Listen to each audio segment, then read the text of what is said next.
My final question for you is if you could have lunch with any author and or publishing professional, so I'll allow an editor or an agent if you prefer, but any author or publishing professional, living or dead, that you're not currently working with and could have lunch with now, so you don't have to feel obligated to pick each other, or me. You met me, but someone you haven't had lunch with before that you'd like to have lunch with. Who would that be, and what do you think where would you go and what would you talk about? Who wants to go first? Oh, God. Sorry, that sounds like you better go first. Oh, wow. Unless that was your choice. God, a popular author.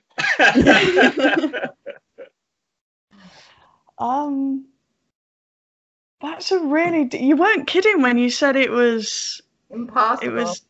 Yeah. I don't... Maybe someone... although would you call them an author if it was oral tradition? So you know, the first person who came up with Beowulf.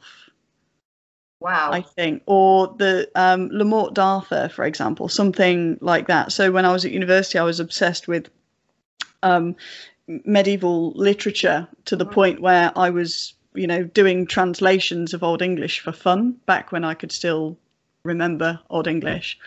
And I just think the oral tradition of storytelling, I think that modern storytelling has so much still to learn from the oral tradition of storytelling. I think it'd be fascinating to sit down and get into the mind of an old storyteller, as it were. So yeah, that's my answer. That's my answer. I assume you're going to be eating at like a cookout someplace with a lot of mead, and you're not going to take your cell phone out because you don't want the conversation to be, whoa, what's that? Yeah, absolutely. What's going on?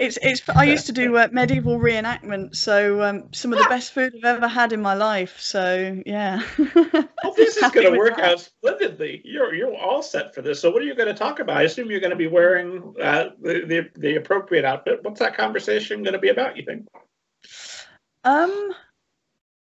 I think probably just in terms of, you know, how do you hold an audience, and how does it come out, and how do you sort of structure things so that you don't remember, you don't forget, you know, stuff that you've just spoken about 10 minutes ago. And it's really interesting actually, because we say now, you know, show don't tell, whereas in the oral tradition, of course, if you've ever read like the Iliad, every 20 pages they're saying, and as you remember, this person did this thing 10 minutes ago. And it's because when you're saying that orally, people aren't always listening. It's like, you know, the Globe Theatre with Shakespeare, right? People used to go in for a chat and then half be looking at what was happening on stage. So, you know, the tradition is so different, but so rich at the same time. I'd just be fangirling, let's be honest. All right, Dorothy, who have you chosen? Okay. I immediately thought of Bruce. I don't know whether you know the Bruce Springsteen song that goes something about how Einstein and Shakespeare were having a beer.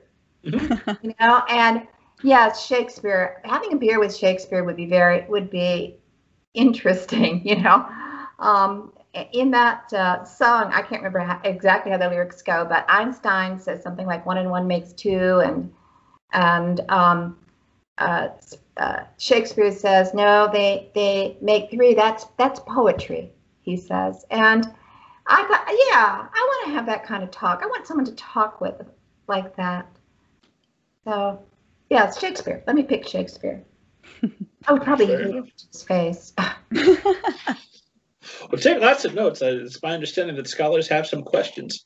So take lots of notes about Shakespeare's appearance and exactly who that person might have been. You really write those plays. Yeah. You'll come back and you'll say, believe it or not, he looked exactly like Josephine. It blew my mind.